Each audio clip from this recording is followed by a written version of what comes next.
But we did have a beautiful day, though, today, Matt. Gorgeous. Beautiful. What a weekend for the air show as well. We kept all the rain at night. I mean, it was just a great weekend for everyone to just kind of relax, reset.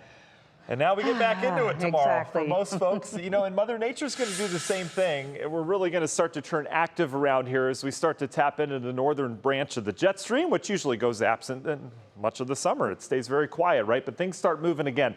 Tomorrow out the door, sunshine, beautiful, coffee outside kind of morning. We're in the 50s, nice fall-like preview.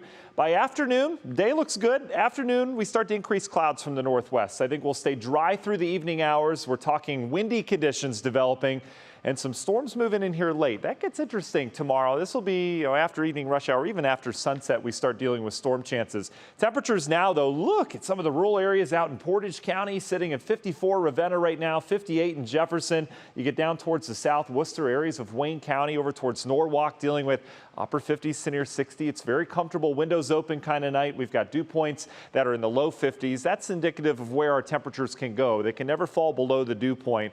So I think low 50s for many locations, mid 50s for others. And we've got that dry air courtesy of the cold front that went by yesterday. But off towards our north and the west, that's where our eyes turn. That'll be our next weather player that moves in tomorrow. There's a warm front that's got to move through first.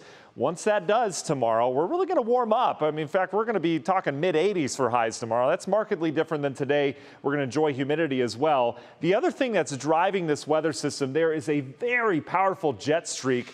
This is along the jet stream. You get these bursts of wind, 130 plus miles per hour within a portion of this. And what that does, if you picture this like a big bathtub and you push water through it, you get those little ripples or those eddies that form along where you're pushing. Well, the same thing with our atmosphere. It's fluid, so we've got this big jet streak coming in, and along the upper edge of it, you'll get this eddy that develops, and that's going to be an area of low pressure that's going to spin up quick tonight. And this is going to be a powerful area of low pressure. You can see the storms that have developed. Those are severe northern Minnesota. How does this impact us? Well, this is going to kick up our winds tomorrow. Area of low pressure, you need to fill that air so you get the gush of wind that goes to fill it. So that wind will be increasing by afternoon. We'll also have storms on the trailing end of that. These storms, I think, are going to be potent tomorrow afternoon for areas of Michigan back towards Indiana, Chicago, Illinois.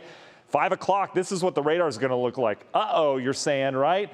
Well, the front's going to move in at night, and this is going to be based on daytime instability. So as it moves in, the line should likely disperse, and then we'll see perhaps some redevelopment. But the severe weather threat isn't very high here. However, I would keep an eye on this because some of the models don't handle how strong those storms are, so they may last into northeast Ohio. Dry tomorrow, warm and windy. Here comes our line. Latest model run 7 o'clock, maybe coming in the islands. Kind of gushes it out with some gusty winds tomorrow evening.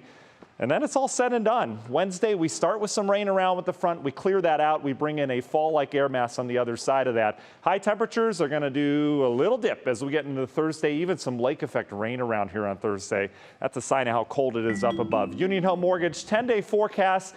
Notice how temperatures go down. Maybe some lake effect showers Thursday, Friday, Saturday, Sunday look great at this point. And you notice how we do another little rise and another dip at the end of the forecast there next week. Must be close to fall. Speaking of close by, I see Nick Camino. He's getting ready. He'll be back after sports.